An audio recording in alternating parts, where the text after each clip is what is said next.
Welcome to the iSoftpull Main Course Podcast, where we get straight to the point, the meat and potatoes. Now let's dig in. So how you been, dude? I'm good. Not that misty. Yeah, man. What have you guys been working on over there? You guys been doing the pre-screen thing right now, or just launching that? Yeah, we so our pre-screen tool has historically been single bureau.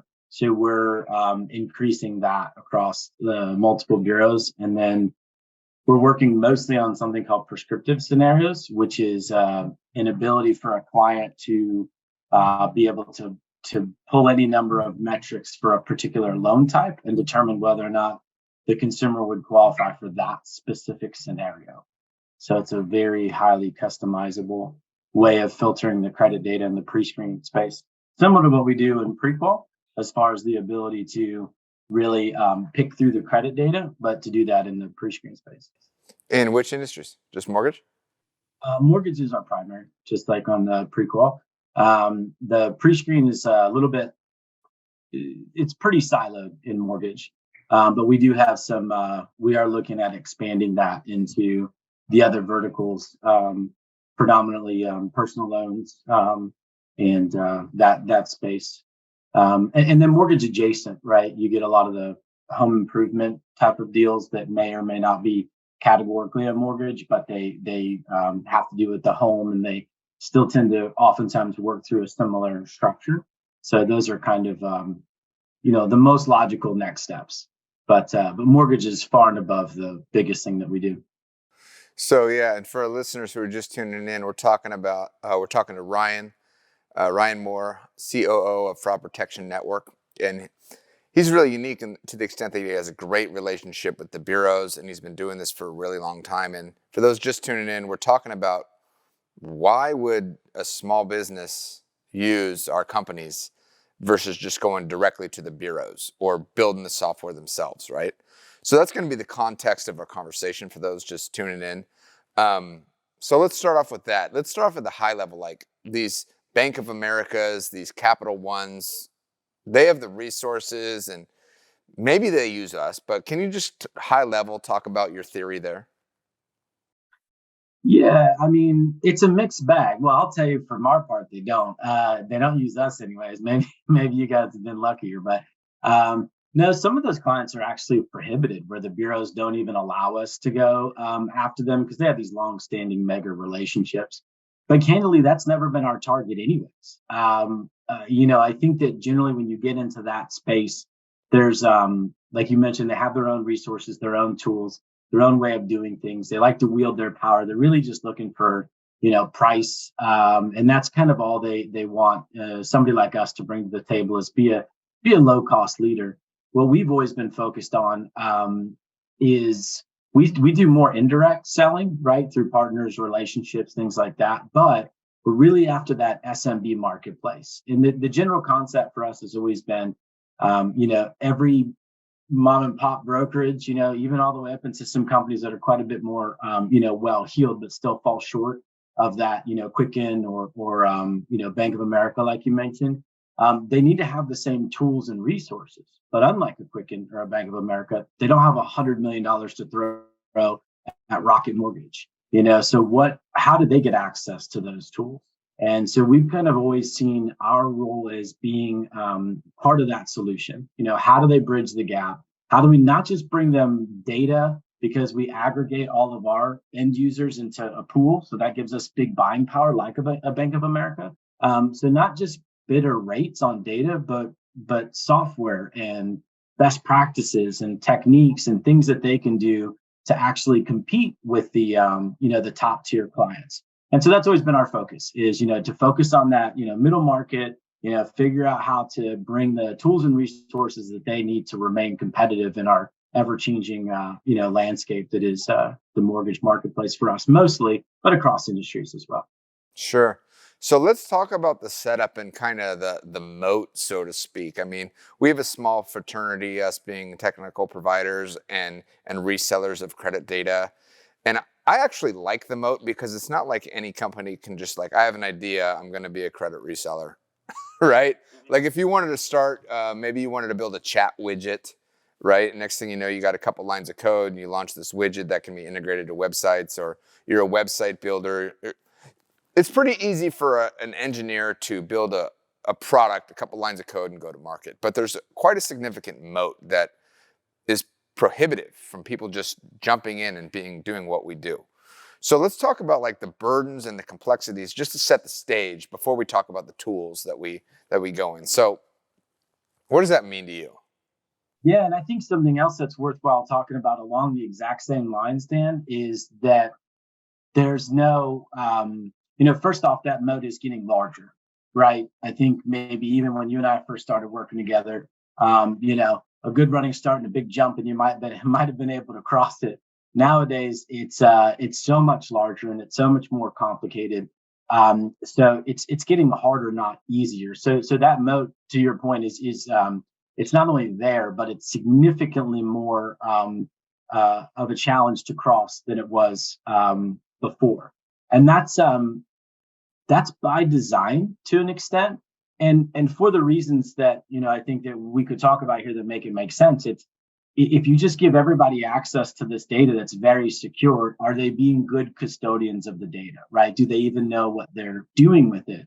And the one thing I wanted to add before we get into the weeds about how challenging getting that moat is, there's no, the idea of a moat is very visual, right? We can walk up to it, we can see it, we know if it's 10 feet across, or maybe we can estimate now it's gotten to be a half a mile across, but we have some sense of what it is. And I think, unfortunately, the bureaus don't give you a good sense for what that moat is. And you start this relationship with somebody on the sales side, and you get super excited about what you can do. And unfortunately, it's the 11th hour that they go, oh, and by the way, here's the moat that you have to cross. And then all of a sudden, you've got a year and, tens, if not hundreds of thousands of dollars invested, code written potentially, and you're barred access to that channel because you didn't know what it took to navigate that moat.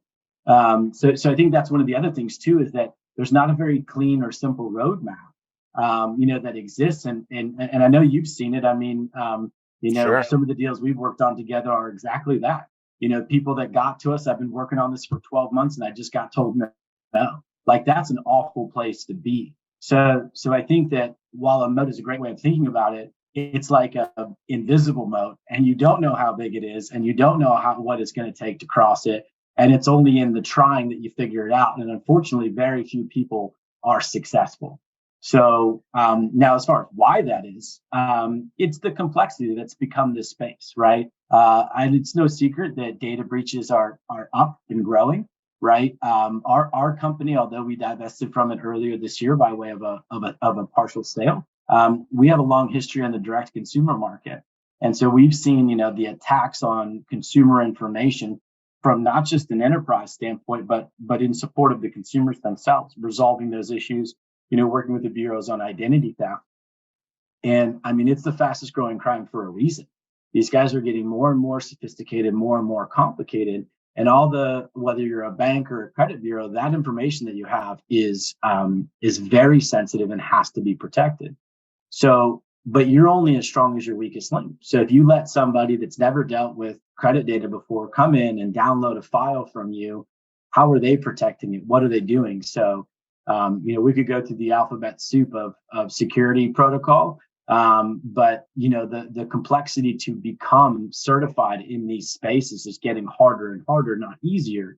And that's good. That's good for every consumer listening to this, right? But if you're thinking about entering this space, whether as a direct client or as a reseller of credit data, that moat, as you identified it, is quite large and very complicated. And that's what, whether we chose to do it or not, Dan, that's what we've been dedicated to, right? Yeah. Is navigating that space. I think we like to get excited about what's next and plan and think about all the fun things that our code's capable of doing, but all that has to be, it gets a little bit mired down in that, would put the blinders on that is compliance, and it's a little less exciting, but that's what we've signed up for. And I think that a lot of people don't, number one, recognize how complicated it is, and they don't realize how far they can get down the path before that becomes relevant. And then it's not just solving it one time. It's not like getting a really long pole and pole vaulting across the other side and being done. It's an everyday continuous monitoring, annual checkup, audit after audit. It's a continual thing. Sure. And you mentioned it before. So a lot of clients will come to us and they've been working on a project for 6 months or a year, going direct or trying to figure out how to get credit digitally and getting an API set up. And they just come to us and they are exhausted. And they're just beaten down. They're like, all right, Dan, so what does it take to get set up with iSoftpull or Fraud Protection Network? And I'm like, sign these documents.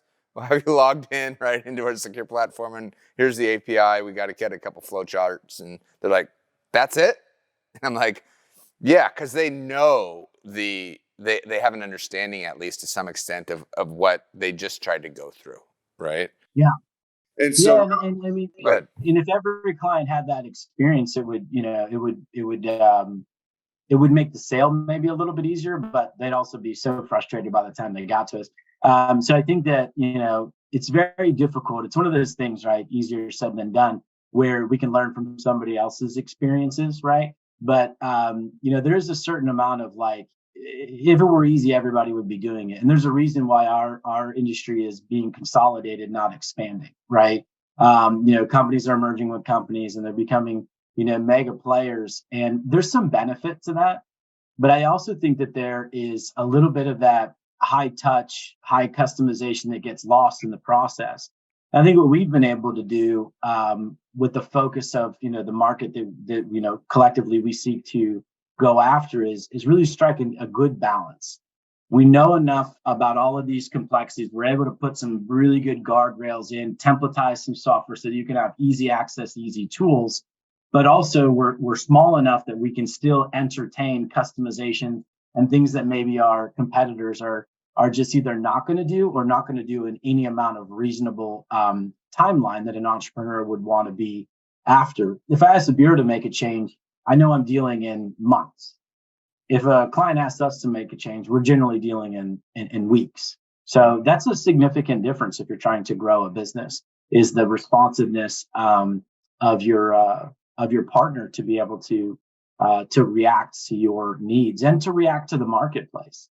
I had somebody ask me one time when we were a bit younger. As you can tell, I'm getting a little bit more gray, so I can't really play that card anymore. But one of the questions when you're first starting off is, how are we going to work with a company that's been doing this for 2 years? Our other suppliers been doing it for 25. And I used to say, would you rather be on 2-year-old technology or 25-year-old technology? That's right? A good line.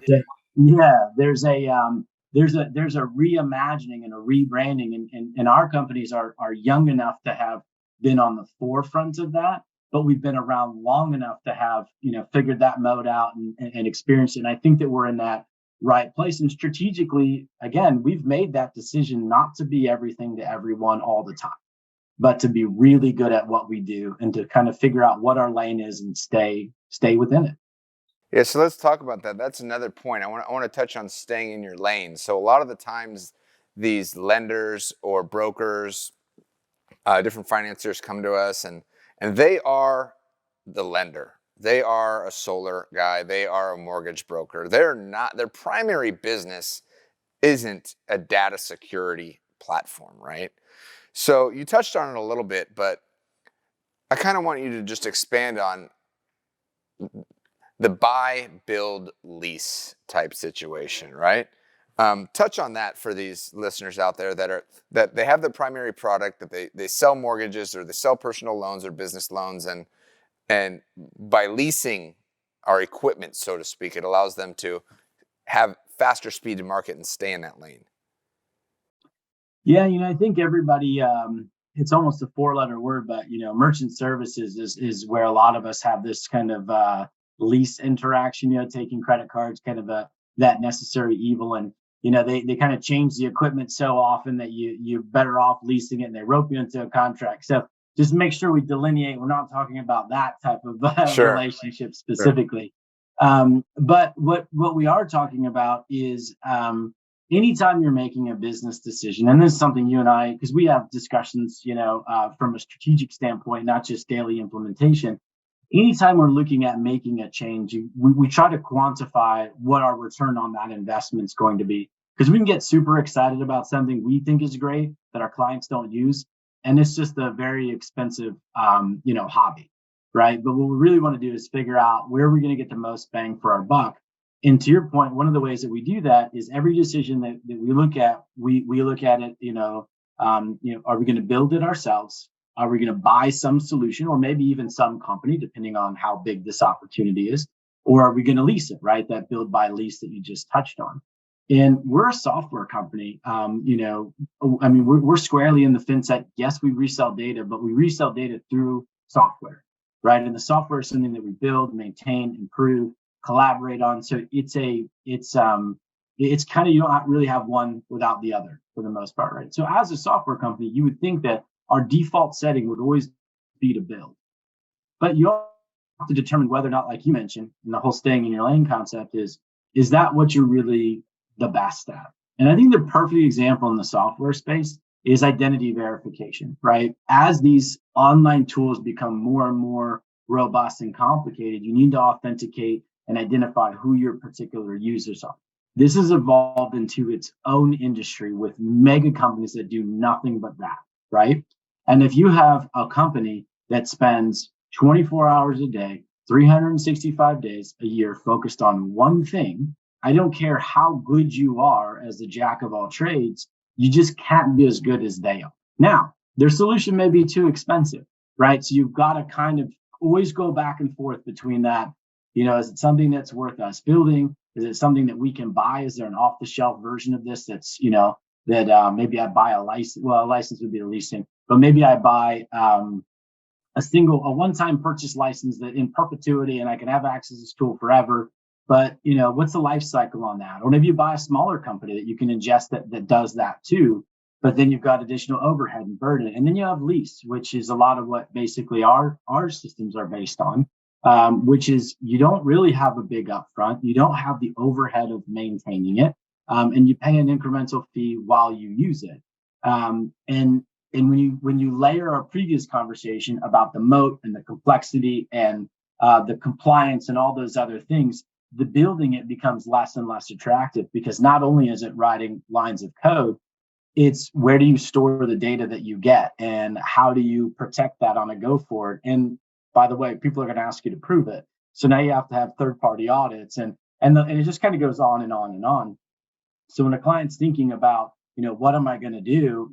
To your point, if you're a solar guy and you got a better mousetrap, build it, but you need credit and you should be able to have access to it and use it in an ethical way. But is that really the tool that you should spend your time building? Or do you find a partner that does that for a living that's, the best at what they do, that's going to evolve in that marketplace and keep you compliant and lease that tool from them? You still get the same benefit of the report without all the headache, hassle, and overhead of trying to maintain that solution yourself. Yeah, that's a great point. And so let's talk about, we'll end this podcast talking about some of these tools that we've developed and maybe a roadmap on where we see the next 1 year, 3 year, 5 years, where we see the companies going, right? So let's start with Prequel that we kind of built together, and let's talk about that tool. Just from a general level for a listener who hasn't heard the name and address only, who hasn't heard the full credit report, just a high level, what is Prequel? Yeah, I think of Prequel as being two fundamental things. It's increasing the size of the funnel, and it's increasing the speed with which people move through the funnel, right? So if right now all you have is the ability to have a paper application and, or somebody's got to fill out a lengthy form or whatever, then you're missing part of the market, right? Because people want to do things at 2:00 in the morning in their pajamas, right? So you have to have tools that are available online that are easy to fill out, to your point, right? Name and address, and some contact information. We obviously have to be able to get back to them, but that's pretty much all that's required. Now there's a better result if you have social and date of birth, but we can do a lot with just that very minimal information. So somebody that might not have, even if you had an online form, they might not have been willing to fill out all, the pages of the 1003, let's say in the mortgage application space. They're going to fill out your short form. Plus it doesn't have an impact to their credit score because it's a soft inquiry. So that's kind of that increasing the size of the funnel, right? Making it available to more people as many times and as easily as humanly possible, whether it's via a Facebook campaign, hung on your website, wherever it is. Easy input, but the through the funnel comes with the output, because even though the consumer only has to do very little, click a few boxes, type in a few boxes, click a few yeses, and hit next, the loan officer, the broker, whomever's looking at this information is going to get a credit profile. And that's going to enable them to assist them. If we're talking mortgage, obviously I kind of default to mortgage, but Sure. if we're talking to mortgage, it's going to assist them with the filling out of the application. It's also going to rank order your leads. If you're blessed to have a ton of leads, maybe you hit your platinum lead before you hit your silver and then your bronze, right? So prioritizing those opportunities. But getting all this information very early in the process is going to move them through the process faster. I think sometimes when we get pigeonholed is because people tell us, well, it's credit, you fall into this box. Yes, we're credit data, but we're enabling marketing solutions with credit data. We're not back office processing, a little bit less expensive than a hard pull. We're enabling you to increase the size of the funnel and move your clients through faster. That's to me, that's kind of the Prequel in a nutshell. Getting more customers in, very limited information, but a super robust output that you can make an educated decision on as a loan officer to help your consumer. So as a short for those listeners, the soft pull pre-qualification, your loan officers or your sales reps can get a full credit report and a FICO score using just your customer's name and address only. Of course, with their consent, and that consent can be done online. And we've developed web forms and APIs for you to capture your web leads, and your loan officers can get a full credit report and FICO score. Now let's talk about some of these cool products that you've been working on and that we're going to do some integrations over the next year or so. And let's talk about what it looks like in the future, where you're going. Yeah. So I think that the biggest thing on a go forward is going to be the trended data. We're seeing a lot of that already. Well, first off, let me back up a little bit. This picks up on the pre-qual thing. I think most customers are already doing this in some way, shape, or form, but if they weren't doing it pre-COVID, they're probably doing it now. I mean, shoot, you and I are on opposite coasts having this conversation like we're sitting in the same room, right? I think all of us have gotten more comfortable with web presentations and video calls and all those different things, and consumers have gotten more comfortable with shopping online, never having to go into a brick and mortar, all of those things. So when we just talk about what's next, what's trending, where we're heading, being able to validate a person is who they say they are from anywhere at any time is a big thing. So a lot of the things that we're working towards are identity related, carrying over our direct consumer experience into the B2B marketplace to help our clients verify that this John Doe pulling this report is in fact John Doe, and not just from a level that allows us to proceed in the transaction, but potentially a level that allows them to move into underwriting and account opening and different things like that. There's just real quick, there's different levels of authentication depending on how you're using the information. Account opening is the biggest, right? So let's just say I'm trying to qualify for a credit card. I need to verify you to a certain extent, to be able to determine that you qualify. But when I go to actually issue that card to you and I'm going to open the account, I have to verify you even more. And some of that's, AML specific for the anti-money laundering and other, banking related or credit industry related requirements. But being able to have an elastic tool set that lets a client move a consumer seamlessly through that without bouncing them from system to system, I think is going to be a big part of the tool set that we're focused on, moving forward. So that's just really capturing the need to have fully online transactions. Because right now you could pre-qual somebody, have all this online. That's fantastic. But maybe at some point you're going to have an interaction. You're going to verify their license. You're going to do something downline. But if you take all of that downline offline, right, in an interaction, but if you remove that, what do you do to continue to verify that person all the way through? So I think that's kind of an overarching trend is moving everything into some sort of data-enabled, software-enabled online experience, whether it's from the initial, user authentication, consumer authorization, all the way through to the account opening. Yeah. And then being able to use intelligent tools to look for changes in behavior, whether it's for pre-screen, right, which is bringing new leads in. Who's actually looking to buy a house before they make an inquiry, before they engage with a realtor, before that's the predictive stuff. Yep. So trying to bring these opportunities to the forefront before there's competition, right? Because once they trip one of those alarm bells, lots of companies are being notified of that potentially. So how do we find these customers before everybody else? And then how do we kind of bring opportunities full circle for our clients? So I'll just give you two quick examples of that I think are pretty unique. So one we call Credit Watch. And Credit Watch is, imagine you work really hard to get this lead in the door, right? But they just didn't qualify. Maybe their credit score is a little low, whatever it was, they just didn't qualify. Sure, their DTI is just a couple $100 off, or for whatever reason. Yeah, exactly. So, and then it wasn't something that, you're a really good loan officer, you get creative, you find all these different tools, but they just needed a little effort, a little bit more time to kind of season this opportunity, right? So what are you going to do? Put them in your CRM, follow up with them 3 months, 6 months, drip campaign, whatever you're going to do to try and stay in front of them, right? But we have a tool called Credit Watch where we can put them into our ecosystem, and we can actually notify the loan officer when their credit has gone above that qualification metric. So you could actually proactively reach out to the customer before they've even, been made aware themselves that they've actually, built that credit up to that level. And talk about eliminating your competition. How does that conversation go? And you go, hey, guess what?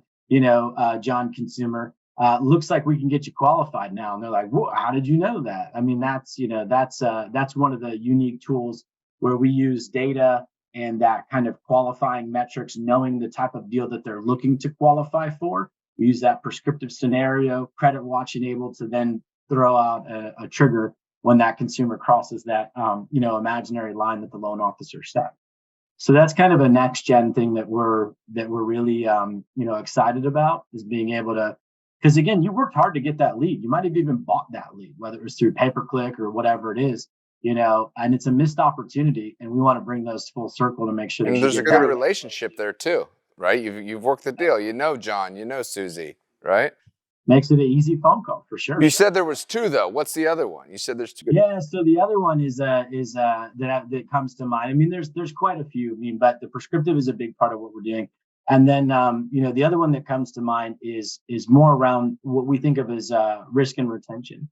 And I generally keep a pretty positive spin with everything, but at the same time, not everything's always going in the right direction. Maybe a consumer is trending in the wrong direction, right? Maybe they're accumulating debt, or their credit score is falling, or they don't have an income, or whatever it is. Now, all of those things I just referenced are fairly negative, but it doesn't necessarily mean that the conversation with the consumer needs to be negative. But it's information you need to know. Is this for like a current client that might default or something like that? Yeah. So it would fall under kind of the risk and retention category. Does this client represent risk? And what other things could be done to retain this relationship? Sure. And sometimes, again, I gave you some negative examples, but sometimes it's super positive. Hey, guess what? This person has a higher interest rate, using that Credit Watch example. Now they have a higher credit score, so they qualify for a lower rate. You could proactively maybe hit them up for a mod before they shop you and go somewhere else because they don't think they have that opportunity internally. So, those are kind of some of the tools. Most of them are really around understanding the credit, understanding the life cycle movement. We're pulling in everything from MLS listings to identify maybe somebody's looking to downsize, maybe they're looking to upsize. Are they in the market? Are they selling their house? Are they, these are all the things that we're looking at to create these life cycle scenarios. And then that layered with the credit data and other property data we get from other resources, we can give some pretty proactive, very hyper-focused pre-screen results for our clients to either find new leads, convert the leads that they have, or retain the leads that they've already generated. So I'm going to bring this full circle, guys.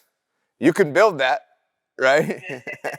You can buy that, or maybe you just want to talk to Dan and Ryan and lease it, right? And adopt that. And we're talking about bringing these sophisticated tools that the American Expresses of the world and Capital Ones that have direct relationships that we are prohibited from soliciting, these massive tools to small mom and pop shops. So the identity verification tool is a great example. We can now predict when somebody submits online through one of our web forms on Prequel, when was that email address that they just submitted created? Is that phone number really theirs? Is that a burner phone? Or how long has that phone number been open? So a lot of these, you talked about account opening, right? And there is some procedural things that happen during account opening, but if you can predict the fraud at the beginning of the sales cycle on the lead inquiry, you can gut out all that fraud that's about to come in your pipeline, right? 100%. Yep, moving it earlier in the thing, in the life cycle. So I think real quick, just because I think that sometimes, we talked a lot with some visuals about the moat, this, that, and the other. But I think this is a really good, quick example of the why to work with us thing that just kind of stuck out. So when we do the pre-screen stuff, there's about just shy of 5,000 metrics that we can toggle on or off or manipulate to come up with these various prescriptive scenarios, right?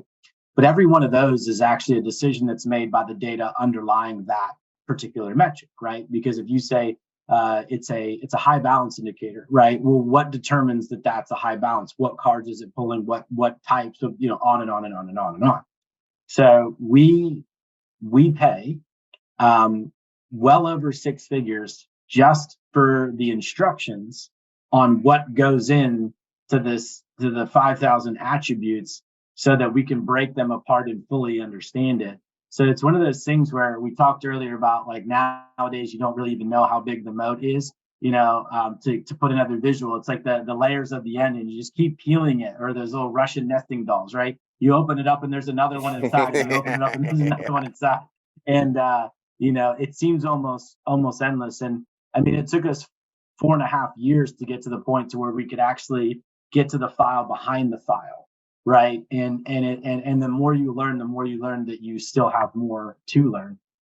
So yeah, I think that's just one of those things where we're not trying to overly complicate it. We're actually trying to do the opposite.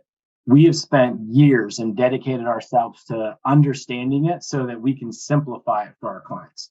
So with a few clicks of the mouse, promoting a page, having customers put some very simple information in, they can generate a credit qualified lead. That's what we do. We take all the complexity of it out, and we give you a fully baked solution that's easy to implement and easy to operate. I think that's a good conclusion of the podcast, man. So glad you could join us, and I look forward to doing another, man. Yeah, absolutely. Again, we're talking to Ryan Moore, COO of Fraud Protection Network, and he's one of our integration partners here at iSoftpull, and we're super stoked to be integrated and doing business with you. So thanks for coming on, brother. Absolutely, man. Looking to grow those pre-screen tools across the whole footprint. And not much different in this conversation than we recorded it this time. But always appreciate it. And we'll talk soon, man. All right, man. See ya. Thanks for listening. Subscribe to the main course for straight to the point business insights.